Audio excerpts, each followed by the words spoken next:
नमस्कार, जय हिंद, जय भारत। मैं फातिमा निखत BDS न्यूज में आपका स्वागत करती हूं। आइए देखते हैं आज के समाचार। आप में और मुझ में और तमाम अराकीन मजलिस इत्तेहादुल मुस्लिमीन में अल्लाह वो कौम और मिल्लत और मजलूम अवाम की खिदमत के जज्बे को अल्लाह जिंदा रखे, वो अल्लाह उसको और मजबूत करे। हम बेखौफ होकर अपनी जमात के पैगाम को इस मुल्क के कोने कोने तक लेकर जाएंगे। मुझे यहाँ पर यह बात कहना जरूरी समझता हूं कि मजलिस इत्तेहादुल मुस्लिमीन के अहिया के एक जलसे में, इसी दारुस्सलाम में, जब दारुस्सलाम मजलिस इत्तेहादुल मुस्लिमीन को हासिल हुआ, फखरे मिल्लत अलैहिर्रहमा अपने वक्त के एक बेहतरीन वकील भी थे। उन्होंने इस केस को जीता और दारुस्सलाम को हासिल किया। दारुस्सलाम को हासिल करने के बाद फखरे मिल्लत अलैहिर्रहमा ने इसी दारुस्सलाम से, इसी मुकाम से तकरीर करते हुए कहा था कि मेरी आंखें देख रही हैं कि तुम्हारा एक रुकने पार्लिमान होगा हिंदुस्तान की लोकसभा में।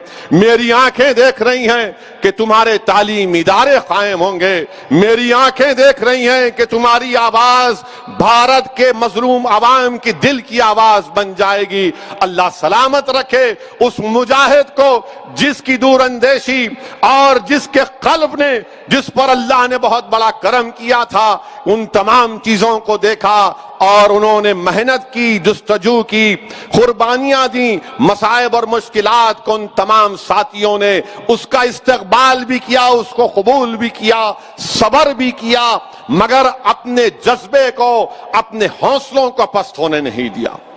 तो आज ये हालात वतन अजीज में हैं।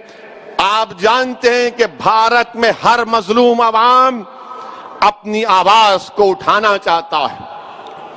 आज वतन अजीज में हर मजलूम अवाम को, चाहे मुसलमान हो, दलित हो, ईसाई हो, सिख हो, आदिवासी हो, आज वो चाहता है कि मेरी आवाज को सुनाई जाए, मेरी आवाज को सुना जाए, मेरे मसाइल को हल किया जाए।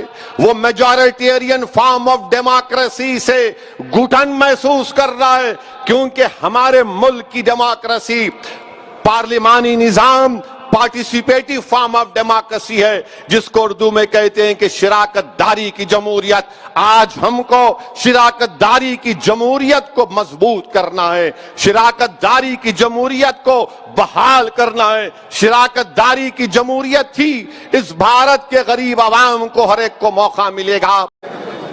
गुजरात क्यों नहीं जाते? क्यों नहीं जाते? हर बार बोलते थे, सुना होगा, नहीं गुजरात नहीं जाते। क्यों नहीं जाते? मेरे भाई, हम सही वक्त पर सही फैसला लेते।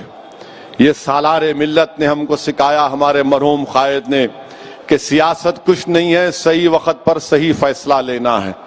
इन्हों आकर बहुत बोल रहे थे ना, सर्जिकल स्ट्राइक करेंगे, फुला करेंगे, पूरे बांकड़े पहलवान को हैदराबाद में उतारे थे। तो हम बोले ठीक है, इसका जवाब देंगे। आज जवाब मिल गया। अहमदाबाद की सरजमीन पर मजलिस गई है। सर्जिकल स्ट्राइक के माने ये है। अब सर्जिकल स्ट्राइक के माने बताता हूं आपको। मैं उस वक्त बल्दिया के इलेक्शन में कह सकता था, मगर मैंने नहीं कहा। सर्जिकल स्ट्राइक के माने ये हैं कि अहमदाबाद में जहां पर मुसलमानों की बस्तियां हैं, वहां पर कोई डेवलपमेंट नहीं होगा। सर्जिकल स्ट्राइक का मतलब यह है, अहमदाबाद की सर्जिकल स्ट्राइक बीजेपी ने किया। वहां पर पीने का पानी नहीं आता, गंदी नालियां, मोरियां हैं, रोड नहीं है, कुछ नहीं है। यह सर्जिकल स्ट्राइक का मतलब है। सर्जिकल स्ट्राइक का मतलब यह है कि जुहापुरा में पूरे अहमदाबाद के दवाखानों का कचरा लाकर डाला जाता था एक वक्त में। इसका मतलब सर्जिकल स्ट्राइक है। सर्जिकल स्ट्राइक का मतलब यह है कि गोधरा में एक ट्रेन की पटरी है, पटरी के इस पार सबका साथ, सबका विकास, और पटरी के उस पार क्योंकि मुसलमान रहता है, वहां पर विनाश। मोडासा में भी यह हाल है। मेरे अजीज दोस्तों और बुजुर्गों, मुझे यकीन है कि इंशाअल्लाह ताला जनाब साबिर भाई साहब की क़यादत में ये जीतने वाले अराकीन बल्दिया जान तोड़ मेहनत करेंगे, और जो उम्मीद अवाम हमसे वाबस्ता की है, हम उसको पूरा करेंगे इंशाअल्लाह ताला। ये मजलिस इत्तेहादुल मुस्लिमीन का मुख्तसर کی رپورٹ آپ کے سامنے رکھ رہا ہوں بحیثیت ایک ذمہ دار مجلس اتحاد المسلمین کے. ہاں اتر پردیش تو ابھی باقی ہے. آئے تھے نا یہاں پر محترم یوگی, آئے تھے نا, اور ماشاءاللہ جہاں جہاں گئے انہوں ہارے. انہوں ہوم منسٹر امیت شاہ آئے تھے چار مینار پہ. ہم نے کہا ہم نے محمد غوث کو چھوڑا وہاں پر, 6000 سے سیٹ نکل گئی. یوگی آئے, آپ دیکھیں کہ پورے چندرائن گٹے میں آپ صاف نہیں ہے. ان کو خراج عقیدت پیش کرتا ہوں. میں اللہ سے دعا کرتا ہوں کہ اللہ سبحانہ و تعالی وہ تمام مجلس کے مرحوم قائدین کو, صدر معتمدین کو, جنہوں نے اپنی سیاسی جماعت کے لیے جستجو کی, محنت کی, اللہ سبحانہ و تعالی ان تمام کی مغفرت کرے. اللہ سبحانہ و تعالی ان کا نیک نعمت بدل ہم کو عطا فرمائے. اور یقیناً فخر ملت علیہ الرحمہ کے ساتھ جتنے بھی مرحوم قائدین نے اس جماعت کی مضبوطی کے لیے جستجو کی, قربانیاں کی, وہ تمام کے تمام قابل مبارکباد ہیں. میرے پاس الفاظ نہیں ہیں کہ میں کیسے ان کو خراج تحسین پیش کر سکوں, میں کیسے ان لوگوں کو خراج عقیدت پیش کر سکوں, کیونکہ میں نے اپنے بچپنے میں دیکھا ہے مجلس اتحاد المسلمین کے حالات کو, مگر 63 سال پہلے کیا حالات تھے وہ میں نے اپنی آنکھوں سے نہیں دیکھا, بلکہ میں نے اپنے بزرگوں سے سنا ہے کہ جب مجلس اتحاد المسلمین کا احیا کیا گیا تھا تو اس وقت مجلس اتحاد المسلمین کے ساتھ نہ عوام تھی, اس وقت مجلس اتحاد المسلمین کے پاس نہ دارالسلام تھا, اس وقت مجلس اتحاد المسلمین کے پاس یہ عالی شان تعلیمی ادارے تھے جس میں مسلم اقلیت کے بچے اور بچیاں 35 سال سے doctor, engineer, MBA, MCA, architecture کی ڈگریاں حاصل کر رہی ہیں. یہ سب چیزیں مجلس کے پاس نہیں تھیں. مجلس کے پاس ایک رکن اسمبلی بھی نہیں تھا, مجلس کے پاس ایک رکن بلدیہ بھی نہیں تھا. آپ سوچئے کہ کسی سیاسی جماعت کے پاس یہ تمام چیزیں نہیں تھیں, تو یقیناً ان تمام ہمارے مرحوم قائدین کی قربانیاں اور ان کا صدقہ ہے کہ آج ہم یہاں پر ٹھہر کر مجلس اتحاد المسلمین کی کامیابی اور اس کے سیاسی سفر کا جشن منا رہے. یہ آسان کام نہیں ہے کسی سیاسی جماعت کے لیے کہ بغیر ایک رکن. کیوں ملا گوگئی؟ ہاں میں جانتا ہوں گوگئی کو کیوں بنائے آپ, مگر ایسے آدمی کو بنائے. اچھا آپ دیکھیے دنیا کے مشہور constitutional expert Clark Cunningham, William Hobart نے کیا کہا تھا بھارت کے سپریم کورٹ کے بارے میں؟ The most powerful court in the world. اور شاید گوگئی نے دیکھا ہوگا, جانتا بھی ہے گوگئی, یہی سپریم کورٹ تھا جس نے کہا تھا کہ جب گجرات جل رہا ہے تو وہاں کا چیف منسٹر نیرو کی طرح بانسری بجا رہا ہے. یہی سپریم کورٹ نے پورے MPs کو, MLAs کو, الیکشن لڑنے والوں سے کہا کہ تم کو اپنے خلاف جو کرمنل کیس ہے دکھانا پڑے گا. یقیناً سپریم کورٹ میں کمزوریاں ہیں, مگر ایک سابقہ چیف جسٹس بولے گا آئے کچھ نہیں, کوئی بھروسہ نہیں, کیسا ہوگا؟ اور کوئی کنٹیم نہیں, کوئی آواز نہیں, کوئی چیخ پکار نہیں, کوئی ٹی وی پہ پروگرام نہیں, نہ 6 بجے نہ 9 بجے, کچھ نہیں, کیونکہ گوگوئی ان کا ہے اور اویسی غیر ہے. یہ ان کی سیاست ہے میرے عزیز دوستوں اور بزرگوں. اچھا گوگوئی نے کیا کہا؟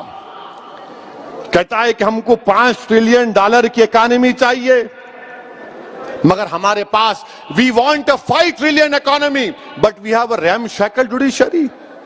अरे गोगोई, जुडिशियरी अदलिया का काम इकोनॉमी को चलाना नहीं है, जुडिशरी का काम इंसाफ दिलाना है, इंसाफ। जुडिशरी का काम ये नहीं है $5 ट्रिलियन इकोनॉमी 20% हो जाए, 10% जीडीपी हो जाए। जुडिशरी का काम इंसाफ दिलाना है।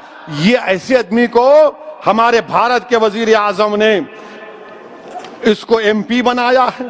अच्छा, और एक बात हम ये पूछना चाह रहे गोगोई साहब से, आप जब बैठे थे आपने जुडिशरी को अनशैकल करने के लिए क्या किया? आपने कुछ तो किया होगा ना? नहीं, कुछ नहीं। आज आप बताइए कि एक साबिका चीफ जस्टिस जिसको नरेंद्र मोदी ने एमपी बनाया, उनकी गवर्नमेंट ने बनाया, अब कोई दीवाना भक्त बोलेगा मोदी जी नहीं बनाए, प्रेसिडेंट बनाया। अरे दीवाने, कॉन्स्टिट्यूशन पर जाके गवर्नमेंट की सिफारिश पर सदर जमहूरिया एमपी बनाते हैं। ये इंडियन जुडिशरी सिस्टम अब तो बाज वक्त ऐसा भी लिखता है कि कैसे कैसे लोग कहां कहां पहुंच जाएंगे।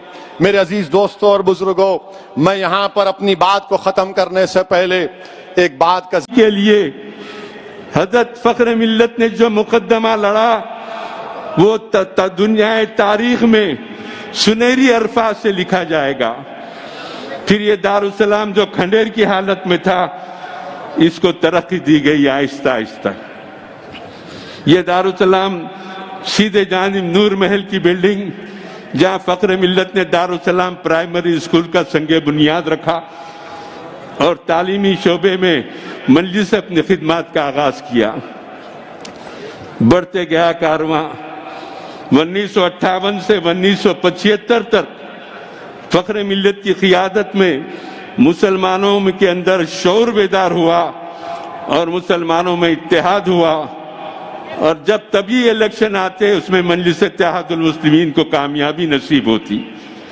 फिर सालार मिल्लत सुल्तान सलाहुद्दीन अवैसी रहमतुल्लाह अलैह 1975 में सदर नामजद हुए और अपने दौरे सदारत में दारुसलाम को काफी तरक्की दी। और फिर सालार मिल्लत फरमाते थे, हुकूमतों से लड़ना, हुकूमतों पे तनकीद करना ही हमारा मकसद नहीं है, हम अपने बलबूते पर अपने तौर पे भी कुछ करके दिखाएं। चुनांचे सालार मिल्लत का अज़्म था, उन्होंने एक दवाखाने की बुनियाद डाली, Owaisi hospital and research centre की, और संगे बुनियाद की तकरीब के दिन दुआ करते हुए सालार मिल्लत ने कहा कि अल्लाह आपके सरकार मदीना की उम्मत के लिए दवाखाने की बुनियाद रखी गई है, हम बेसरो सामाने परवरदिगार तू हमारे इस काम में बरकत दे, इस काम की तकमील कर। ये दुआ के बाद काम का आगाज हुआ और आज हिंदुस्तान के अंदर अवैसी हॉस्पिटल एक ऐसा रिसर्च सेंटर है जिसको देखने के लिए लोग बाहर से आते और ये कहते अपोजिशन में रहने के बाद, जेलों को जाने के बाद, हुकूमत से लड़ने के बाद इतना शानदार दवाखाना बनाया, हुकूमतों में रहने वालों ने नहीं बनाया, अपोजिशन में रहने वालों ने बनाया। ये सब फख्र मिल्लत सालार मिल्लत की काविशें और आप हजरात की जमाती वाबस्तगी का नतीजा। इब्तिदा में आपने जमात को अपने इत्तेहाद की ताकत दी, जमात बढ़ते गई, आगे बढ़ते गई, काम करते गई। सालार मिल्लत को साजिशों का सामना। इसी के साथ ही ये समाचार समाप्त होते हैं। दुआ और उम्मीद यही कि आप जहां कहीं भी हों खैर आफियत से हों, आपकी हर सू खुशगवार हो और हर खुशगवार सू का अंजाम बखैर हो। इन्हीं दुआओं के साथ मुझे और मेरी टीम को दीजिए इजाज़त। देखते रहिए BTS news. Like and subscribe करना ना भूलें। जय हिंद।